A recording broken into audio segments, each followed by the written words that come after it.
Hi there. Welcome to this week's episode of the podcast with me, Russell Davis. This week we're diving into the archives and we're looking at the subjects which I love. How our mindset is either one or two states, either a victim or a creator. Obviously, a creator is a much more preferable state of mind to be in. How do we tell when we're one or the other?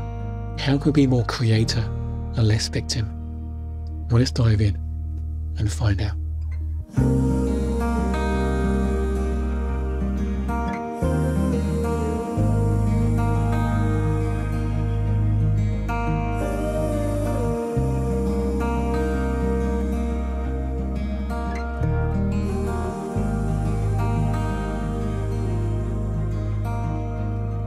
It's a lovely day here in the UK, so I decided to come outside to record this. You may get to hear some noises of wildlife, the birds, maybe an occasional car driving on the road. And we're sitting in the middle of a field surrounded by just grass and trees, and at some point some cows may come and join me. But it's nice just to stop and be and connect to nature and slow down.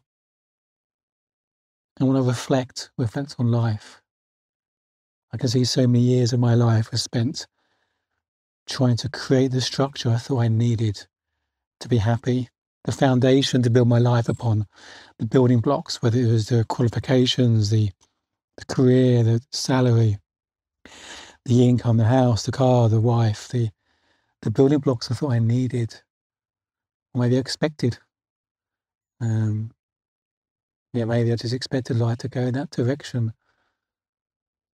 But I was really, looking for external structure to feel okay on the inside, trying to create a feeling of safety, security, happiness. Ultimately, fed by imposter syndrome. Part of me didn't believe I was good enough. I had to prove myself. And I guess I was partly proving myself to myself that I was good enough, worthy to be happy. That chasing external order to feel internal order often can feel like being on a conveyor belt. And often we don't get there. There's always the next thing. We never really create that structure. There's always one more thing often before we can feel happy, content, inspired, fulfilled. So how do we create that internal order? How do we create that sense of fulfillment? I can look back at my experience and with many of my clients as well, they can often, we're not aware that our experience of life, our not just experience, our strategy for life is contaminated by a victim mindset, that we feel life is happening to us and it doesn't feel fair. Very much growing up, it didn't feel fair. Getting told off, I felt unfairly. So life often doesn't feel fair. Very much when we're struggling with fertility, life very much did not feel fair. Other people seem to have a baby far more quicker and easier than us. How come we struggled? I look through my career and I can often judge that other people seem to get promotion quicker and easier, and it just didn't feel fair. So how do we know where we've got this kind of victim mindset?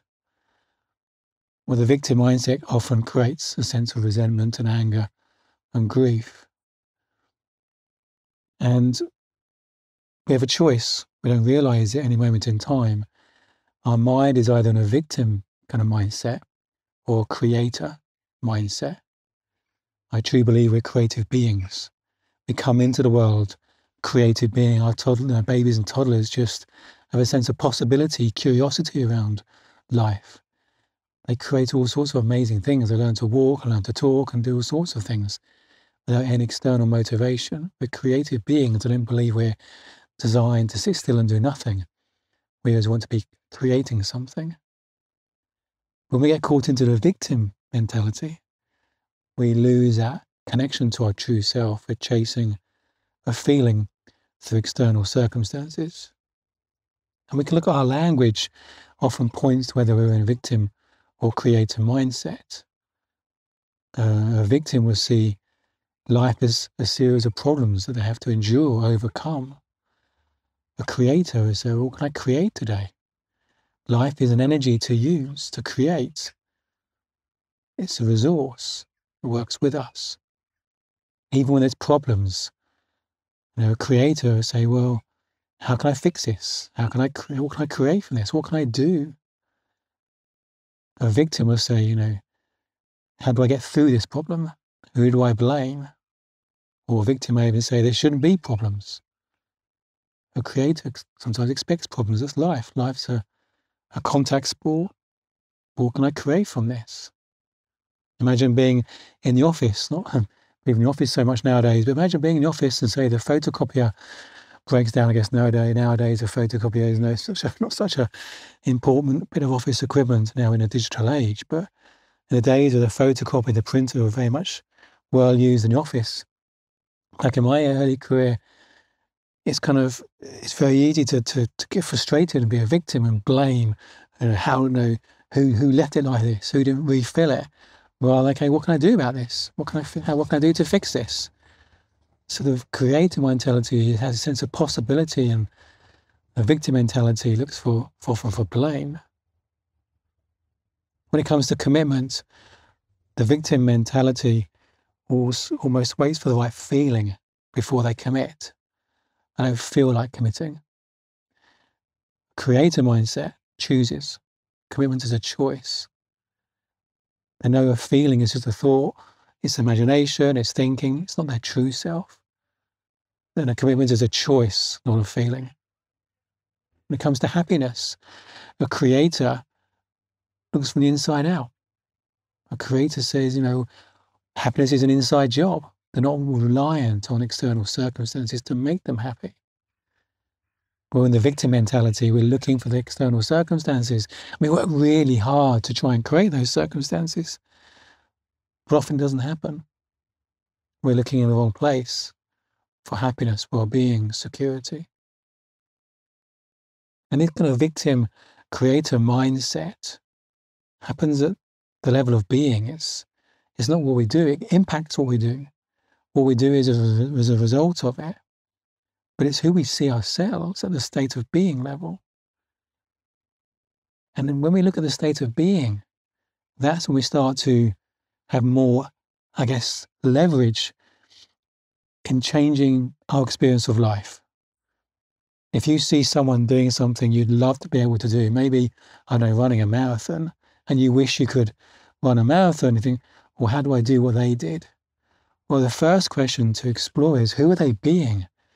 Who are they being that enable them to do that? Who do I need to be that enables me to do that? It's just looking at the state of being rather than the doing. It's our state of being that informs our doing. And if we see ourselves, I'm a state of being as a victim, then we'll take those actions from that place of victim, from the place of fear, place of kind of lack. And the greatest question you can ask is, who do I need to be to make this happen? Whatever it is you want to create, who do you need to be to make that happen? Because a victim will say, people can never change. A victim won't look at that area, that state of being, because they don't believe they can change. But a creator knows they can change. A creator knows there's a sense of possibility in everything. Everything we see in this world is of physical form, of kind of humankind, or man-made humankind, created by humans. It started with a thought, an idea, an inspiration. Someone created it. Starts with an idea. And the more we see we're creative beings, the more sense of possibility we can have. Who we are is not fixed. Who we are is who we think we are in this moment. So in some instances we feel different than others. You might feel different about yourself intrinsically when you're at home in your own house, or whether you're at work in the office, or whether at your parents' house. There's no fixed sense of self. Who we are is who we think we are in this moment. And often we're trying to create external order, create external circumstances to feel content, fulfilled, peaceful on the inside. But the more we begin to explore and look at our state of being, that's where we create internal order. The more you see the truth of who you are at the state of being level, the identity level, That's when change happens. And that's why I bang on a lot about Project You versus Project Baby. Who do you say you are? Who do you say you are? And often we have lots of sense of identity, whether it is kind of partner, daughter, son, all sorts of sister, brother. And we're trying to hang on to senses of identity or create new senses of identity. We think our identity is tied up with external circumstances. I thought my identity was tied up to my job. Didn't think anyone would be interested in who I am as a person. I didn't think I had a sense of identity without it. It was my identity. But now I'm getting proud of who I am. I am me. I am Russell. I can be proud of who I am. Not 100% of the time, far more than I ever used to. You are who you think you are. And everything you seek is in your state of being. You came into the world as an amazing, creative, powerful energy. I believe we're spiritual beings having a physical experience. You are this energy of life in human form. It's who you are. It's not something we have to earn. It's not something we have to work for or deserve. It's who we are. It's who we are. That's the psychological foundation, structure, framework to build our life upon. We're creative beings who want to create all sorts of things in this world. But the more we recognize who we are, we can create those things from a place of well-being, resourcefulness. We're not creating from a place of neediness. We're creating from a place of resourcefulness. We can hold our goals more lightly because we know who we are. Whether we achieve those goals or not doesn't change who we are. We can be proud of who we are. Whatever life throws at us, whatever society thinks or says, whatever friends and family think and say, that's just their thinking, their opinion. It's who you think you are is the most important thing in the world. It's connecting to the truth of who you are. The truth you connect with in moments of quiet. The truth that is not filled with all the, you're not contaminated by insecure, fearful thinking. The truth is not contaminated by a busy mind.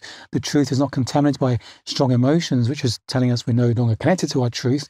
We're no longer in reality. We're just in some imagination in our head. In the moments of quiet, you connect to something deeper within you. There's a part of you that knows you're okay, more than okay. There's a sense of being that knows you're a powerful, creative being, whatever you're going to create in this world. And your sense of value, worth, and lovability, everything is inside is within you. It's inside you, it's within you. You're born with it. You co-create your life with this energy of life. Whatever life throws at you, you can create something from it. Who you are is not dependent on external circumstances. Who you are is within you. You're born with it. Who you think you are, that's just the weather. Comes and it goes, changes from one day to the next. Who you really are, your soul, your energy, your truth, your instinct, your intuition, your wisdom. It's the space between thoughts. It's that quiet space underneath all thought. It's a space that existed before time. That's who you really are, a powerful, creative being. That's my wish for you to know that. That's why Project You is about connecting to a true state of being, seeing through the noise of thoughts and feelings, limiting thoughts and beliefs, judgments. My wish for you is to know the truth of who you are, your state of being. That powerful, loving, creative energy that's here for a purpose, loving you.